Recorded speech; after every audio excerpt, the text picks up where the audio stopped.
वचन शुरुआत करने से पहले मैं आपको एक प्रश्न पूछना चाहता हूँ कि आप जब इस जहां को छोड़ के जाएंगे तो आपके पीछे लोग आपके व्यक्तित्व में के बारे में क्या कहेंगे। मैं एक प्रश्न आपको पूछ रहा हूँ, आप अपने आप को पूछ सकते हैं कि मेरे जाने के बाद लोग मेरे बारे में क्या कहेंगे। मैं एक एग्जाम्पल देना चाहता हूँ। मेरे इधर दो लोग काम करते थे। एक आदमी था, वो बहुत ही शरारती था, बहुत ही मैं आपको बोलेगा तो आप हंसेंगे। जब भी खाने का ट्रे आने का तो वो आदमी हमेशा खाना चुरा के रखने का। पैसे के बारे में इतना स्टिंजी था कि उससे 100 फिल्स भी नहीं निकालता था। और दूसरा जो आदमी था वो एक परमेश्वर में चलने वाला व्यक्ति था, हमेशा लोगों की मदद करने वाला, परमेश्वर की राह में परमेश्वर के वचन को रिस्पेक्ट करने वाला, ऐसा व्यक्तित्व उसका था। और जब भी आज हम, वो दोनों भी गुजर चुके हैं, पर जब भी हम उनके बात करते हैं तो हम बुरे वाले इंसान के बारे में भी हम बात करते हैं, अच्छे वाले इंसान के बारे में बात करते हैं। पर बुरे वाले इंसान के बारे में हमेशा क्या रहता है मालूम है क्या? उसके बारे में हमेशा उसके नाम से मजाक उड़ता है। पर जो अच्छा आदमी है उसको हमेशा उसके नाम का उसको रिस्पेक्ट मिलता है। तो मैं यही बताना आज आपको पूछना चाहता हूं कि आप ये जहां छोड़ के जाएंगे तो आपके बारे में लोग क्या कहेंगे। लोग ये कहेंगे कि एक अच्छा आदमी था, एक प्रेम करने वाला आदमी था, एक अच्छा व्यक्तित्व मत होने वाला आदमी था, एक लोगों की मदद करने वाला आदमी था, खुदा की राह में चलने वाला आदमी था। कि क्या फिर लोग आपके बारे में बोलेंगे कि ये आदमी पाप में चलता था, लोगों का कभी उसने कदर किया नहीं, उसके जिंदगी में हमेशा गर्व की ही जगह थी। तो आज हम ऐसे ही एक व्यक्ति के बारे में आज पढ़ने वाले हैं। आज एक व्यक्ति, उसी व्यक्ति के बारे में, उस व्यक्ति का जो बाइबल में जो लिखा है वो बहुत छोटा सा चीज लिखा गया है, पर उसका जो व्यक्तित्व है वो एक बहुत बड़ा व्यक्तित्व है। वो बाइबल में we can say that he is kind of a hero of the Bible. And आज हम पढ़ना चाहेंगे जेनेसिस, इसका 5वां अध्याय और 21 से 27 तक। कोई तो पढ़ेगा। जब हनोक 65 वर्ष का हुआ तब उससे मतुशैले का जन्म हुआ। मतुशैले के जन्म के पश्चात हनोक 300 वर्ष तक परमेश्वर के साथ साथ चलता रहा और उसके और भी बेटे बेटियां उत्पन्न हुई। इस प्रकार हनोक की कुल आयु 365 वर्ष की हुई। हनोक परमेश्वर के साथ साथ चलता था, फिर वह लोप हो गया क्योंकि परमेश्वर ने उसे उठा लिया। जब मतुशैले 187 वर्ष का हुआ तब उससे लेमेक का जन्म हुआ। बस, थैंक यू सिस्टर।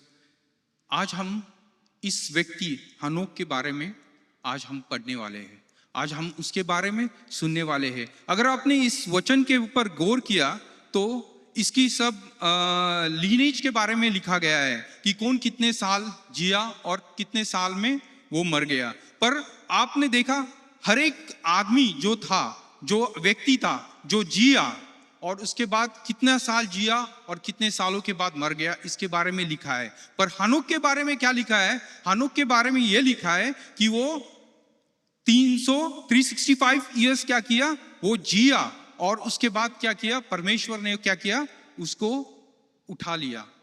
उसको डेथ उसके नसीब में नहीं हुआ, उसको ही डिड नॉट डाई। और हम देखते हैं कि हनोक जब 65 ईयर्स का था, जब तक 65 ईयर्स का था, वो अपने जीवन में एक नॉर्मल सा जीवन जी रहा था। उसके जीवन में ऐसा कुछ भी नहीं हुआ कि परमेश्वर ने उससे बात किया। और हनोक जो काल में था, वो काल क्या था, वो पाप का काल था। मतलब लोग वहां पाप कर रहे थे। हमने देखा कि इसके बाद क्या हुआ, अपने सबको मालूम है। तो फिर 300 साल 365 ईयर्स के बाद जब उसको लड़का हुआ, उसका नाम उसने क्या रखा? मेथुसेला रखा। और मेथुसेला का मतलब है, इंग्लिश में क्या बोलते हैं उसको? When he dies it will come. और ऐसे ही हुआ, जब मेथुसेला मर गया, तब उसके बाद आपने क्या देखा कि पूरा जहां में पानी आ गया, बरसात हुई और पूरा जहां पानी के अंदर चला गया। और बाइबल ये कहती है कि वो 300 साल क्या किया? वो परमेश्वर के साथ चला। तो परमेश्वर के साथ 300 साल वो कैसा चला? उसने परमेश्वर के साथ 300 साल चलते उसने परमेश्वर के साथ क्या बातें की? उसने 300 साल में परमेश्वर से क्या सीखा? परमेश्वर के बारे में क्या सीखा? परमेश्वर कौन है, क्या सीखा? एक बात मैं आपको बोलना चाहूंगा कि एनोक ने ये सीखा कि उसके जीवन में प्रेम की, जब वो परमेश्वर के साथ चल रहा था, उसने सीखा कि उसके जीवन में प्रेम की कभी ही कमी नहीं होगी। उसने ये सीखा कि उसके जीवन में बीमारी कभी ही नहीं आएगी। उसने ये सीखा कि मुझे साल्वेशन इसी के द्वारा, पिता के द्वारा ही मुझे प्राप्ति है। उसने ये सीखा कि मुझे जीवन में कैसे आगे बढ़ना है। उसने ये सीखा कि वचन का कैसे पालन करना है। और इसी के द्वारा हनोक का क्या हुआ? हनोक का जीवन बदल गया। 300 साल हम अपने जीवन में कभी परमेश्वर से हमने बातें की है क्या? ऐसी बातें हमने की है क्या? ये बाइबल में का ये जो व्यक्ति है 300 साल तक परमेश्वर से बातें करते रहा और उसका जीवन कैसा हुआ? बदल गया। अगर आज हमने भी परमेश्वर के साथ ऐसी ही बात की तो अपना जीवन कहाँ रहेगा? अपना जीवन ही निश्चित ही क्या हो जाएगा? वो बदल जाएगा। परमेश्वर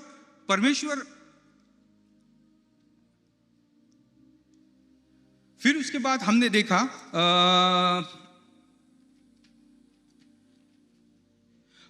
हिब्रूस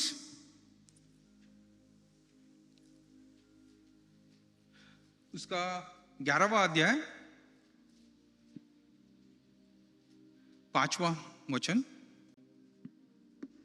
विश्वास ही से हनोक उठा लिया गया कि मृत्यु को न देखे, और उसका पता नहीं मिला, क्योंकि परमेश्वर ने उसे उठा लिया था। और उसके उठाए जाने से पहले उसकी ये गवाही दी गई थी कि उसने परमेश्वर को प्रसन्न किया है। आमीन, हालेलुया। क्या गवाही दी गई है हनोक के बारे में?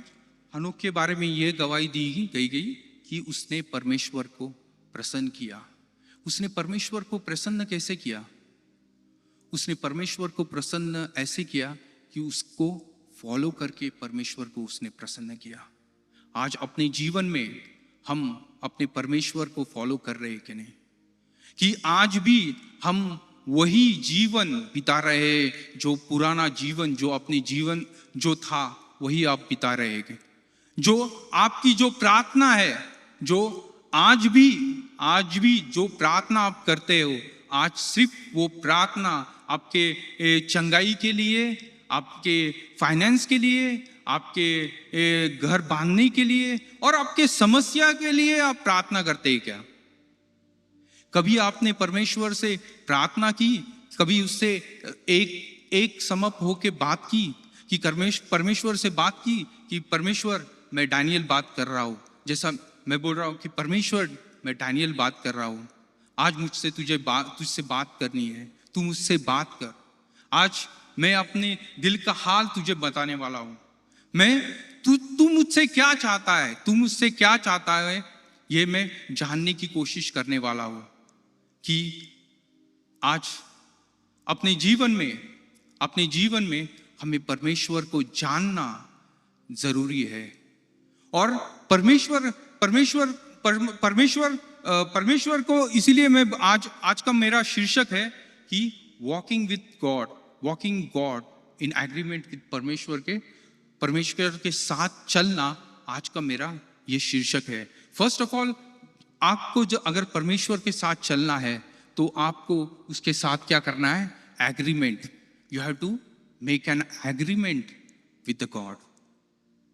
आज का आपका एग्रीमेंट परमेश्वर के साथ कैसा होना मांगता है?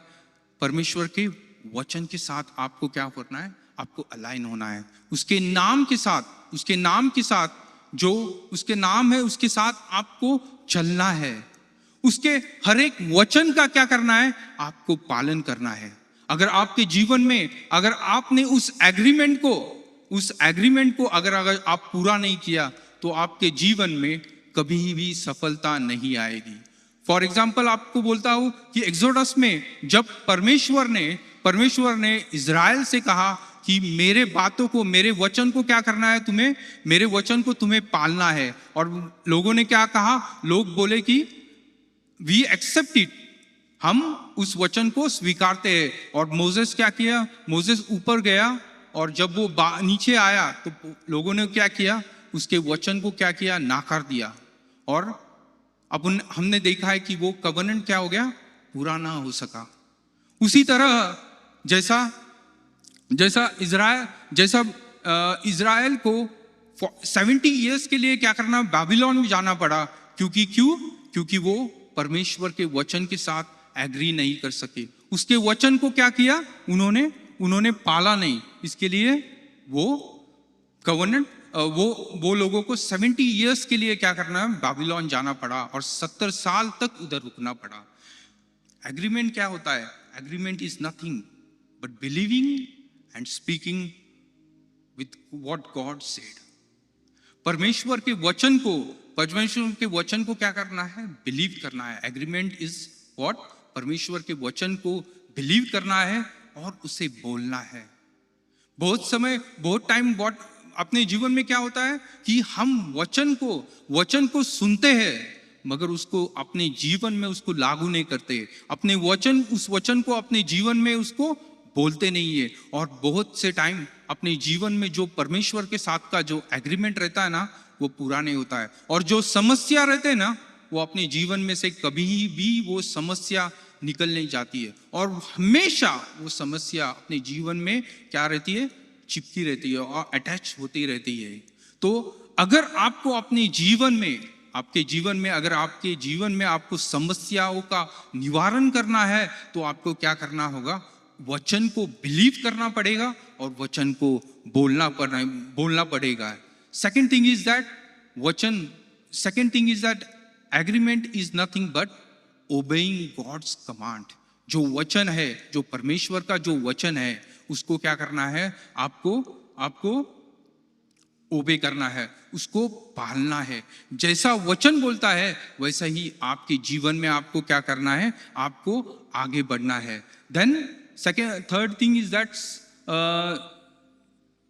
आपके जीवन का जो डिसएग्रीमेंट है, वो आपको परमेश्वर के सामने सरेंडर करना है. एग्रीमेंट हमेशा एग्रीमेंट कैसा है मालूम है क्या? परमेश्वर के साथ एग्री करना, that is agreement. You don't have to wait.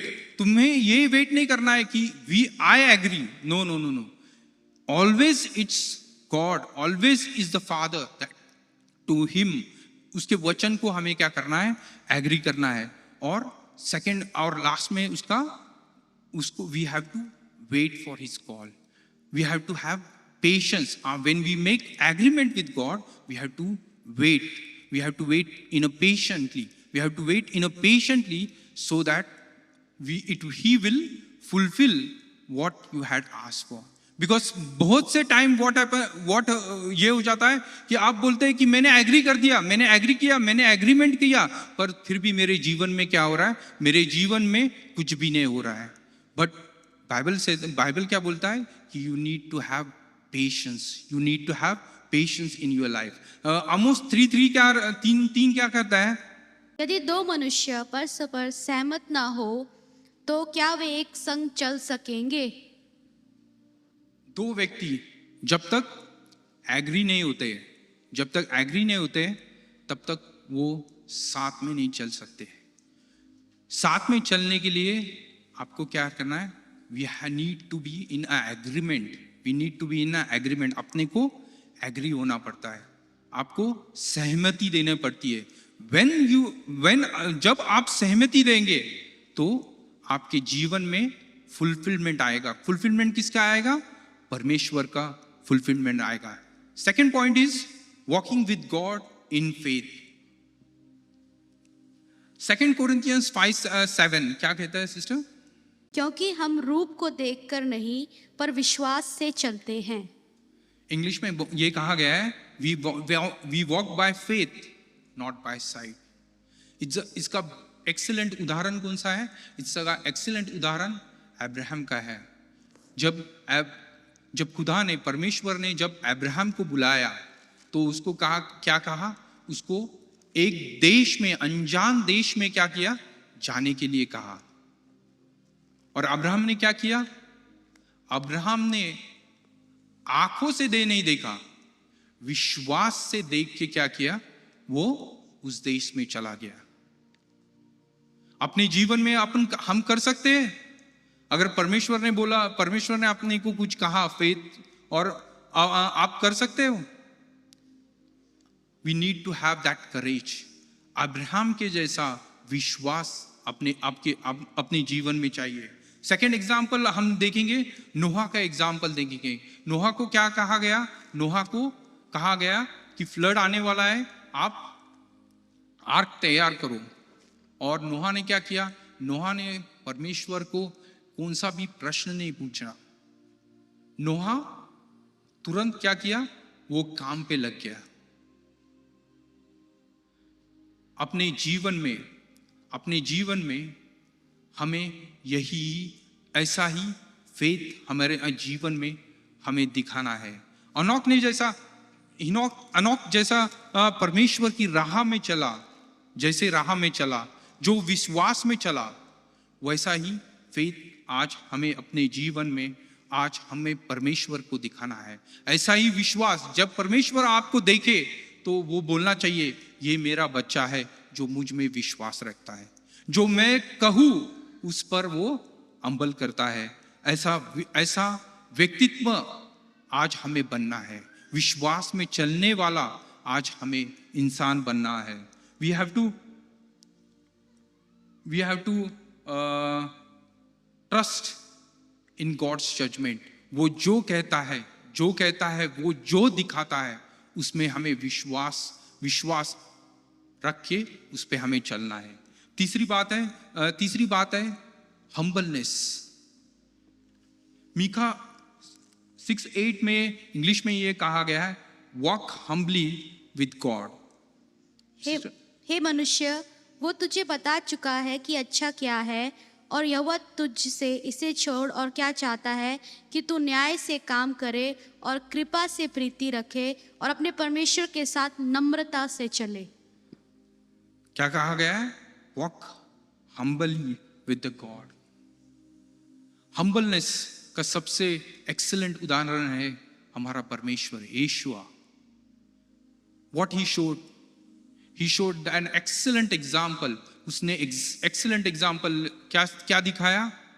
Washing of the disciple feet. He made himself humble. More than that excellent example is that giving himself on the cross. That was the most humble experience what he had given in our life. Sometimes हम क्या करते हैं कि बहुत time हम क्या करते हैं, हम्बलनेस को लोग क्या देखते हैं? एक वीकनेस देखते हैं। But humbleness is not weakness, it is the strength. It is the biggest weapon which we have in our hand. When you become humble, जब आप humble होते हैं, you can conquer any situation in your life. Humbleness is the beginning of, we can say, a wisdom. एक नई दिशा की क्या है? एक शुरुआत है आपके जीवन में। And that's what Christ showed us, that how you can be humble.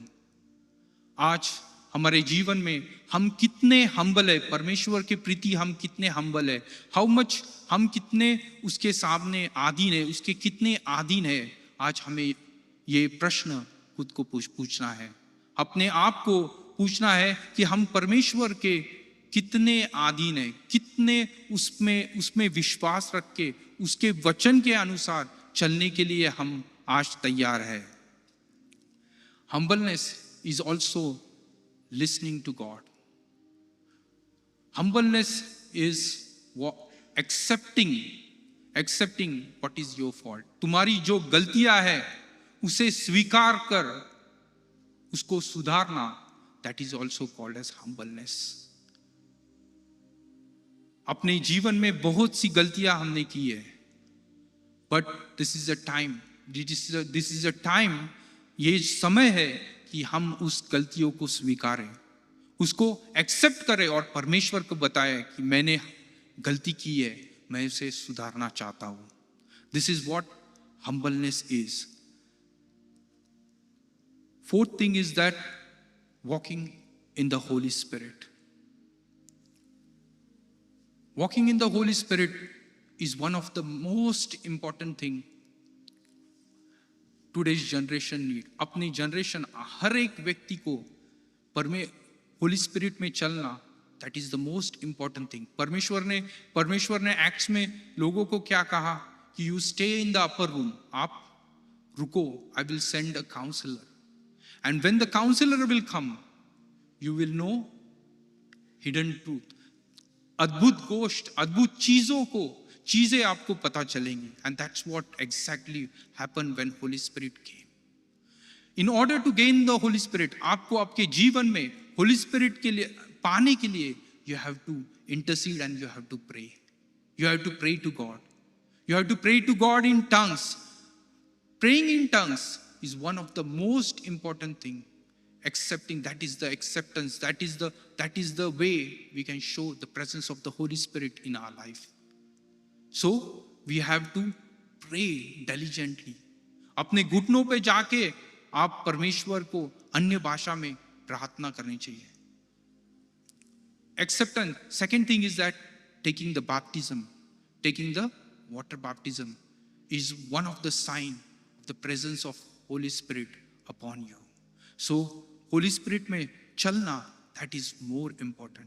Sometimes what happen, हम अपने जीवन में चलते जाते हैं, but when you don't have the presence of the Holy Spirit, even though आपको वचनों के बारे में पता है, वचन के बारे में पता है, but आपके जीवन में परमेश्वर का सानिध्य ही नहीं, तो आप अपने जीवन में बढ़ोतरी कभी नहीं देख सकेंगे। फॉर एग्जाम्पल मैं बताना चाहता हूं, जब the road to Emmanuel, Luke chapter 24:17 में जब दो व्यक्ति जेरूशलेम की ओर जा रहे थे और परमेश्वर उनके साथ चलने लगा, यीशुआ उनके साथ चल रहा था और उनको प्रश्न पूछ रहा था, and they were talking to him, they were talking and they were going, they were walking with him. They came to Jerusalem, but still they were not able to understand that who really Yeshua was, even though they were aware that Yeshua was the one who died on the cross. It was the biggest, सबसे बड़ा क्या बोलते हैं अपना एक बात हुआ था जो सबको पता था, but फिर भी these people were not able to realize that who Yeshua was or who was walking with them. So that's what one of the important thing is, that परमेश्वर का सानिध्य तुम्हारे जीवन में होना बहुत important है. Unless and until you have Holy Spirit in your life, you are not going to go ahead. You will be stuck into the words, but you will never be able to understand, because understanding comes only from the Holy Spirit. वचन को समझने का ज्ञान आपके जीवन में Holy Spirit ही ला सकता है. That's why walking in the Holy Spirit is one of the most important character. That is what walking in God. It shows that you walk in God. You walk with God, and that is very important. David says that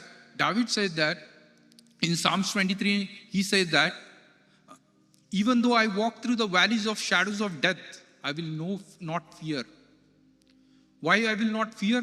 Because I am walking in God's presence. मैं परमेश्वर के सानिध्य में चल रहा हूं, इसलिए I will not be afraid of any calamity, any कुछ भी परेशानी में I will not face because I am walking into the presence of God. That is one of the important thing. Then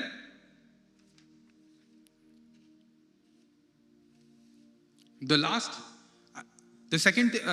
fifth thing is that walking in God's direction and pace. When two people walk, if they are walking in the same direction, जब वो दोनों व्यक्ति एक ही direction में जब जा रहे हैं, that is called walking towards one direction. But if एक व्यक्ति रुक गया और एक व्यक्ति आगे चले गया, that is not walking in the same direction. We see the example of Adam. He started walking with God in a very good way. He was walking and he was talking with God. वो परमेश्वर के साथ कैसा बात करता था. He was walking very nicely. Everything was going fine. सब कुछ अच्छा चल रहा था. आदम के जीवन में सब कुछ अच्छा चल रहा था. पर एक समय आया जब आदम ने क्या किया, उसके जीवन में वो रुक गया और उसने रुकने के बाद क्या हो गया, उसके जीवन में जो डायरेक्शन था वो चूक गया. उसके जीवन में डायरेक्शन चूक गया और उसके वजह से वो क्या हुआ, गार्डन ऑफ ईडन के बाहर हो गया. परमेश्वर के सानिध्य से क्या हो गया, दूर चले गए. Many times we also do the same thing. अपने जीवन में भी हम ऐसे ही चलते हैं. हम बोलते हैं कि हम परमेश्वर के सानिध्य में चल रहे, वी आर वॉकिंग, बट चलते चलते हम किधर लूज हो जाते, किधर भूल जाते, किधर गलत रास्ते पे चले जाते, हमें पता नहीं चलता है. अनलेस एंड अनटिल हम कहीं गड्ढे में भी गिर जाए, हम कहीं गिर गए, फिर हमें पता चलते है कि हम राह से भटक गए हो. परमेश्वर के साथ चलना मतलब उसके साथ चलना, उसका हाथ पकड़ के उसके साथ चलना, ये परमेश्वर के साथ चलना रहता है. जैसा हनोक 300 साल तक परमेश्वर का हाथ पकड़ के उसके साथ बातें करते चलते कब चला गया ये किसी को पता भी नहीं चला, क्योंकि उस टाइम तो लोगों को समझ में नहीं आया होगा. मिरेकल्स तो उस टाइम इतना होता भी नहीं था. सो लोगों को समझ में भी नहीं आया होगा कि इनॉक किधर चले गया. So walking in the direction of God is one of the most important thing. It's one of the most important thing that every child of God, every परमेश्वर का हर एक बच्चा को उस डायरेक्शन में चलना है. और डायरेक्शन में चलने के साथ उस पेस में चलना है. ऐसा नहीं कि आप 10 कदम दो तेज चल रहे और 5 कदम धीरे चल रहे. नहीं. अगर आप 10 कदम तेज चल रहे तो अगले के कदम भी आपको उसी तेजी से आपको बढ़ना है. जीवन में बहुत समय अपने जीवन में हम देखते हैं कि बहुत टाइम अपने जीवन में प्रॉब्लम्स आता है तो हम अपना डायरेक्शन खो बैठते हैं, हम अपना संतुलन खो बैठते हैं, क्योंकि हम क्या होता है, हम परमेश्वर की राह से, परमेश्वर के वचन से क्या होते हैं, भटक जाते हैं. सो मेंटेनिंग दैट डायरेक्शन, परमेश्वर की ओर जो डायरेक्शन है जो मेंटेन करना है, that we have to maintain in our life. That direction we should keep maintaining in that direction until the end. Because जैसा हनोक ने कहा 300 साल तक वो चलते गया, उसी तरह हमें भी उसके वचन में क्या करना है, चलते बढ़ते हमें जाना है.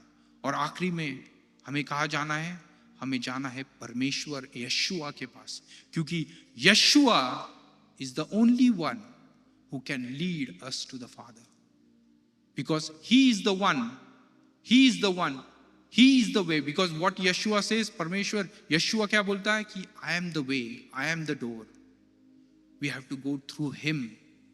So परमेश्वर के वचन में, यशुआ के वचन में, यशुआ ने जो बताया है उसके उसके अनुसार चलकर हमें क्या करना है, परमेश्वर के पास पहुंचना है. Into the last step we have to go, and the last and the most important thing is that परमेश्वर का जो कैरेक्टर है, उसकी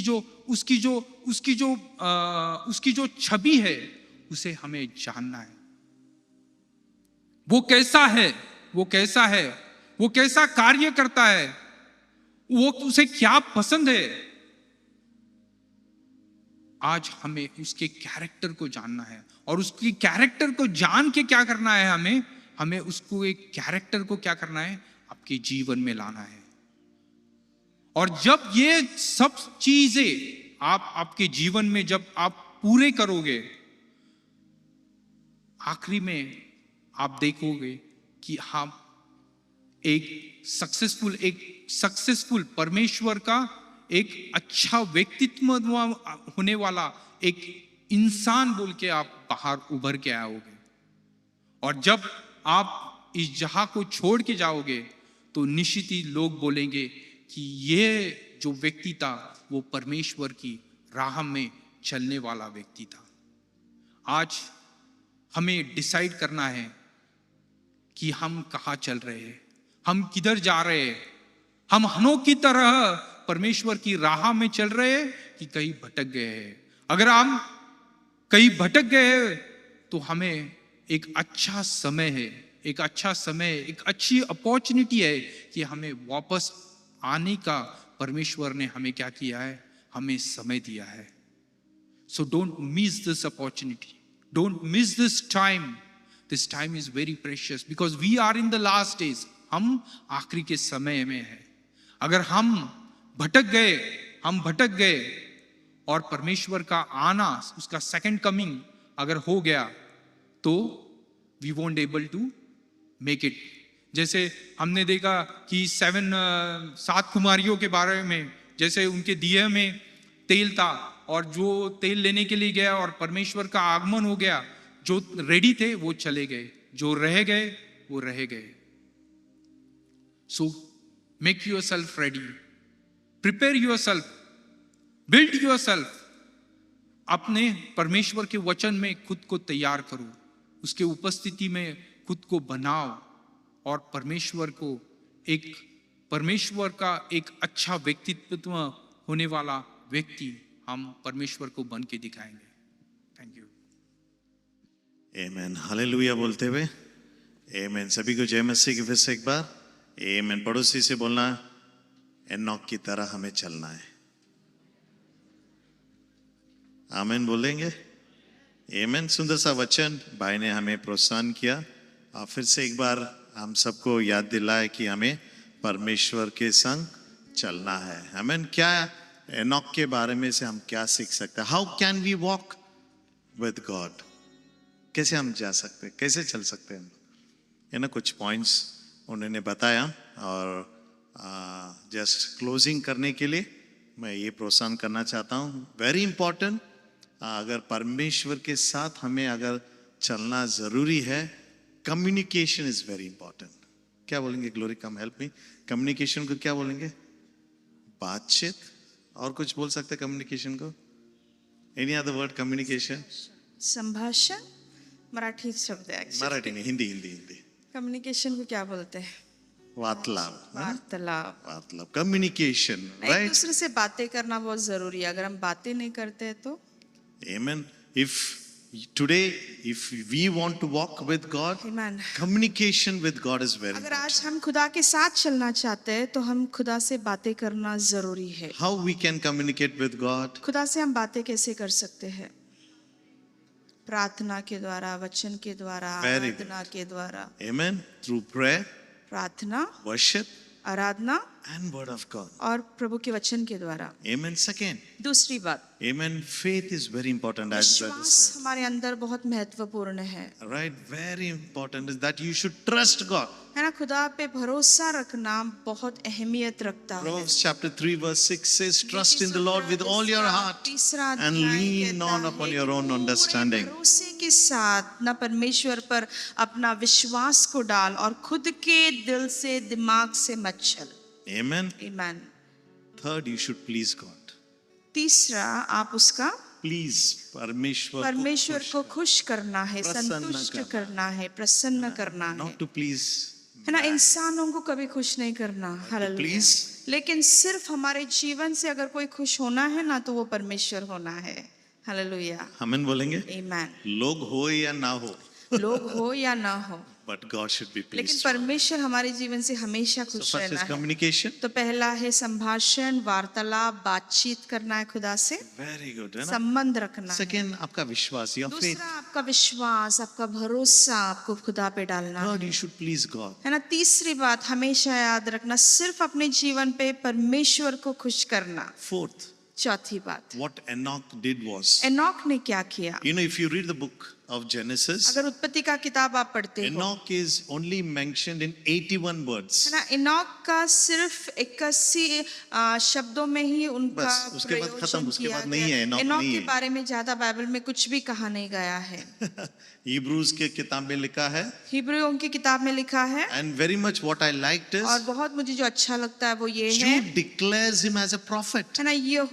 जूड यूं कहते हैं कि वो भविष्यवक्ता था, इनॉक खुदा का संदेष्टा था, ऐसा जूड कहता है, Surprised?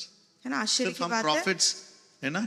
Major prophets, minor prophets हम जानते हैं। लोग 4 बड़े भविष्यवक्ता, 4 छोटे बड़े भविष्यवक्ताओं के बारे में ही जानते हैं ना, 16 के बारे में। लेकिन बाइबल कहता है इनॉक भी एक खुदा का संदेष्टा था, एक भविष्यवक्ता था। Jude chapter 1 verse 14 to 15. जूड इसका पहला अध्याय 14 और 15 यूं कहता है,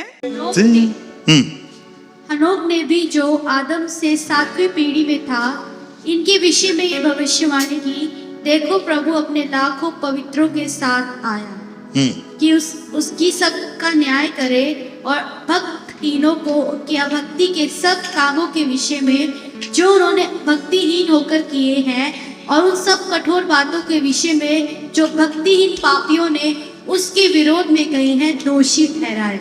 Amen. Jude declares him as a prophet यहूदा because कहता है कि वो भविष्यवक्ता है, संदेष्टा है, he क्योंकि spoke about God's judgment. उन्होंने परमेश्वर के न्याय के बारे में बातें What is किया my है। encouragement as I है ना, close? आज कलीसिया को मैं क्या प्रोत्साहन देना चाहता हूँ जैसे मैं बंद करने वाला हूँ। पहली बात, Amen. You may have good communication with आपके God. पास खुदा के साथ You may शायद be अच्छा pleasing God. संभाषण होगा, आपका शायद विश्वास अच्छा आपका रहेगा। विश्वास अच्छा होगा, आप खुदा को खुश करते होगे। Very important. लेकिन सबसे You महत्वपूर्ण should be a बात, witness to God. लेकिन आप है ना परमेश्वर के गवाह बनना बहुत इम्पोर्टेंट है, महत्वपूर्ण है, साक्षीदार। कोई आमेन बोल रहा नहीं? Amen? Amen. Enoch became a witness. He spoke about God's है ना, judgment. एनॉक ने अपने जीवन के द्वारा क्या किया, वो एक साक्षीदार बना, गवाह बना खुदा का। Amen. Amen. So when we all do this, जब हम लोग हमारे जीवन में ऐसे करते हैं, humility, humbleness, what he है ना, also spoke नम्रता, again. जो हमारे भाई ने बताया, ये सारी बातें हमारे जीवन में आ जाता है। Bible says बाइबल कहता है, Enoch didn't see death. है ना, एनॉक कभी मरा नहीं। बाइबल कहता है वो प्रभु के संग I संग चलते declare चलते this स्वर्ग morning. में उठा लिया गया। मैं आज घोषणा करता हूँ कलीसिया पे, You and I, we will also not see death. आमीन, आप और मैं भी मृत्यु को, मरण को देखेंगे नहीं। हालेलुया। कोई आमेन नहीं बोले? Amen. Yes, physically we will die, है ना, शायद होगा कि शारीरिक रीति से हम मर सकते हैं, but spiritually लेकिन आत्मिक रीति से, we will have eternal है life. ना, हमें सार्वकालिक प्रकाश और गौरव के मेघ में खुदा रखेगा। All God's people और खुदा के said. सारे बच्चों ने कहा अपने आमीन, हाथ उठाते हुए बोलेंगे आमेन. आमीन, Hallelujah. Hallelujah. Amen. So this is a challenge this morning for आज us सुबह हमारे लिए आह्वान है, that we should walk with God. Challenge है कि हम खुदा परमेश्वर के साथ रोज चलना है। Have a best communication परमेश्वर से एक अच्छा वार्तालाप, as we एक have रिश्ता communication रखना with social media. है ना। जैसे हम लोग सोशल मीडिया, मोबाइल के साथ बहुत अच्छा कम्युनिकेशन Instagram, होता है ना, इंस्टाग्राम, Facebook, है ना, यहाँ पे बहुत अच्छा WhatsApp, कम्युनिकेशन होता है। व्हाट्सएप, उस वही से अगर वचन पढ़ने में देते हैं हम लोग, कम्युनिकेशन वो समय अगर हम लोग परमेश्वर के साथ बिताए हम मरने वाले नहीं. तो हम लोग मरेंगे नहीं, लेकिन will हम live लोग for Christ. हमेशा के लिए मसीहा के लिए जिएंगे। And all God's people खुदा said, के बच्चों ने कहा Amen. आमीन।